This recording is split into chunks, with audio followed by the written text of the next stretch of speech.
Welcome to the podcast with Kylie Nichols. I made the unlikely transition from stay-at-home mom to CEO of Nickel & Suede, a leading multi-million-dollar fashion company. At Nickel & Suede, we empower the everyday woman to step into her story more boldly, one life-changing accessory at a time. The goal of this podcast is to inspire you through my story and the stories of other powerhouse women to live the best version of your life. So grab a notebook, grab a pen, and get ready to get started with Kylie Nichols. Hey guys, happy Friday. Happy July 4th almost. It's almost the holiday weekend, and I can't believe we've already made it to July. It feels like it's been the obviously slowest, weirdest, craziest year we've all experienced probably, but also congrats for making it halfway through the year. I know it's been a strange year, and that's all any of us can talk about. But what I wanted to talk about today is kind of that it's been a strange year. And as I've been thinking about, the first half of 2020 and looking forward to the next half of 2020, it's been reminding me of another part of my life and another experience that I've gone through. And, the first half of 2020 was totally unknown. A lot of things hit us by surprise. There were so many unexpected things happening, and it just felt like, what, another thing? Are you kidding me? What? And just, whiplash, almost like, holy cow, what? Are you kidding me? Another thing? And that was just hard for all of us and exhausting, and collectively, trying to just pull ourselves together. And I think we've all been tired of that and kind of wishing for things to go back to the way they used to be still. And then also what I've been seeing a lot of and also feeling myself is okay, well, what's coming next? Kind of in that fear state.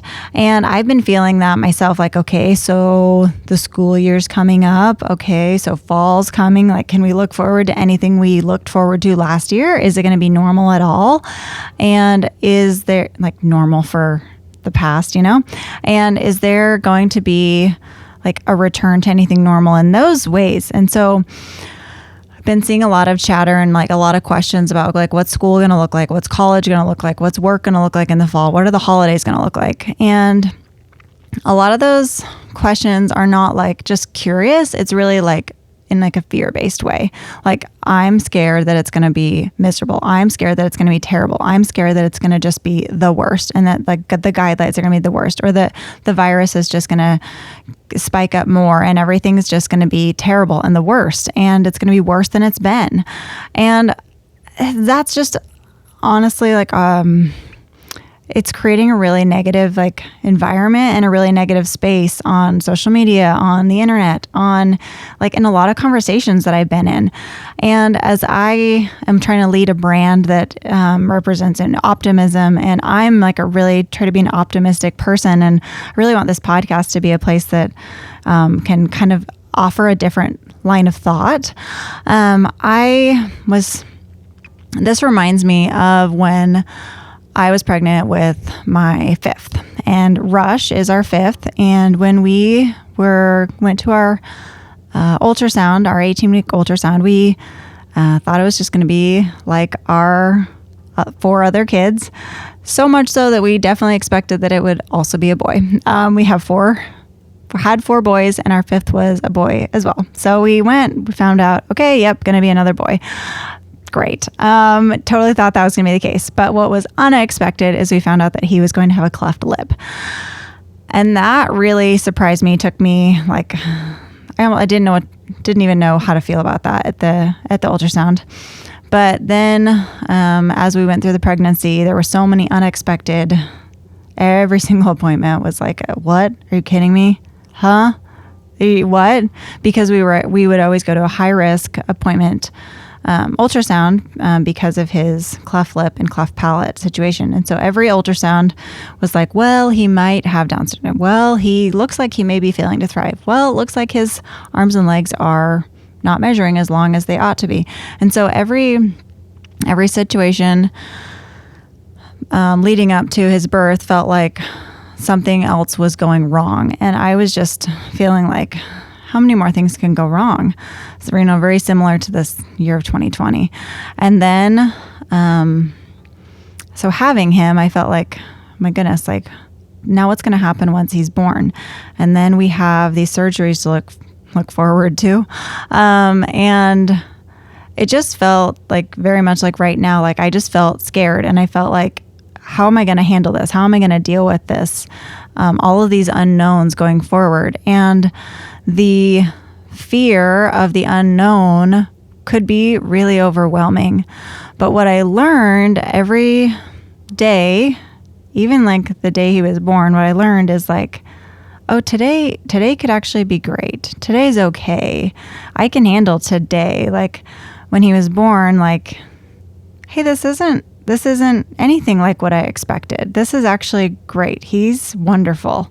His cleft is like, it just wasn't anything like what I expected because I'd never lived it before. And I didn't, the fears that my mind could make up and could worry about and could consider, like none of those could come true because my mind could race and could come up with a bajillion possibilities of scary things that really actually never came true. And I've learned and read and seen, and I'm sure you've experienced this in your life, where like our mind can come up with a million reasons things can go wrong that never do, and a million ways that things could just be terrible and awful that rarely happen. And so I learned through 3 surgeries with him, through having to tape his cleft, where we had to kind of like put tape across his lip to hold his cleft together so it would grow.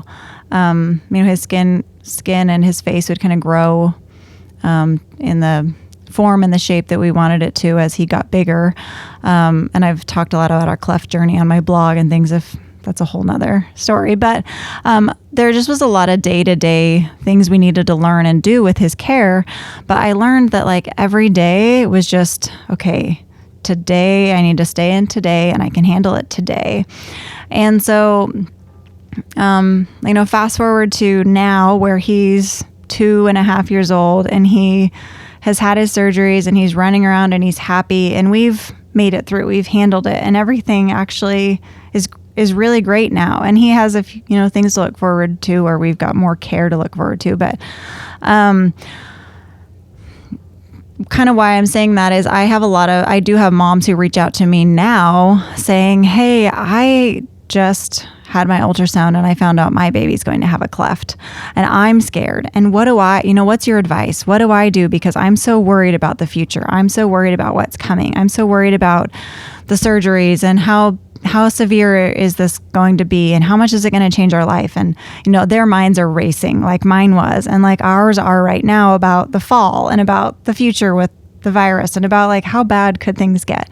And really my advice for them is the advice I would say applies right now to all of us. And I just say to them, you know what? Like, you can handle it. Like, take it a day at a time. You can always handle it one day at a time. You don't know what the next day is going to bring. You don't know what the next week is going to bring. If you try to just, think about everything all at once, you will be overwhelmed because that's too much. But you can break it down and think about one day at a time. So you can always handle just it day by day. And sometimes it's got to go down to hour by hour or minute by minute, because there were days at the hospital or nights at the hospital that were just, you had to break it down to a lot smaller pieces. But it's going to be the same way for us when we're in hard situations. Maybe we'll have family members who do get sick, or maybe we're feeling really anxious and depressed because of, the scary uncertainty. But like, we can handle it a day at a time, or a minute at a time, or an hour at a time. But we don't need to think about the full unknown picture all at once. You're strong enough. I tell them you're strong enough to handle anything. You were given your situation. You are in your spot and you can handle your spot. You can be courageous enough. You can be strong enough. You can be brave enough for today because you've already handled everything you've been given up until this moment. So like, we've handled everything that we've had through the first half of 2020. If we can handle that much, we can handle the rest of 2020. We've had all these unknowns thrown at us. We've figured out how to handle them so far. We can handle the rest of it too. New normals are going to have to come. Like with Russia's cleft, we had to come up with new normals in our family. We had to have new normal day-to-day activities. And, those new normals didn't stick forever, but they did become new normals for months and, years even. And then, eventually things changed again. But like I always say, like things are always a phase. It's always a phase. And that phase could be 3 months, 6 months, a year. But like if we're worried about masks or we're worried about, the virus or we're worried about, I don't know, the election or just like all these things, like they're all a phase because nothing lasts forever. Things are always changing.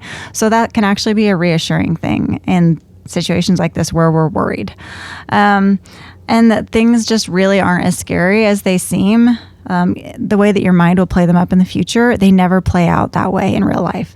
Like we just can't predict the future. And that can really be a blessing. Like our minds will play things up to be so much scarier in the future than they actually play out. Just like I said, terrified for how, what's it going to be like to have a baby with a cleft? Oh, it was so different than I thought it was going to be.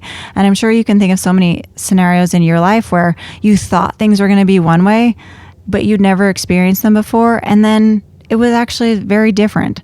And so if we try to say and sit and imagine and wonder about the fall or, the holiday season or whatever it is, like that's just what did I say? Somebody's saying it's like an exercise bike. Worrying is just like an exercise bike. Like it gives you something to do, but you don't get anywhere. And like it's not helpful right now. So don't think about that. If that is, where your mind's going to go and get stuck on, like focus on today. What good things can you do today?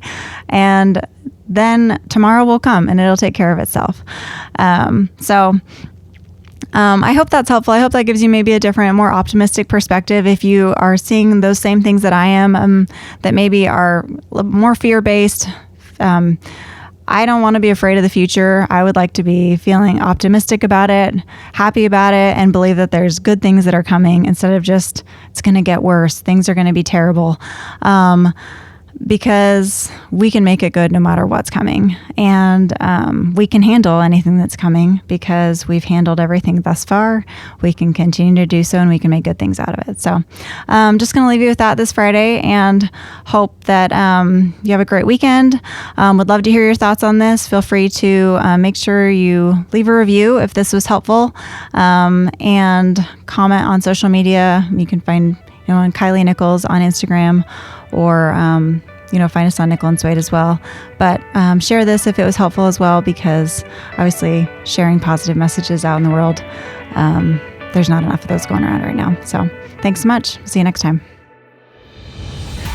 Thanks for listening today to With Kylie Nichols. I hope that today you felt empowered to take one more step towards living the best version of you. Tune in next week for another episode, and in the meantime, you can find us elsewhere on the internet. You can find me on Instagram at Kylie Nichols and at Nickel and Suede. You can also find us at nickelandsuede.com. Thanks so much, and I'll see you next time.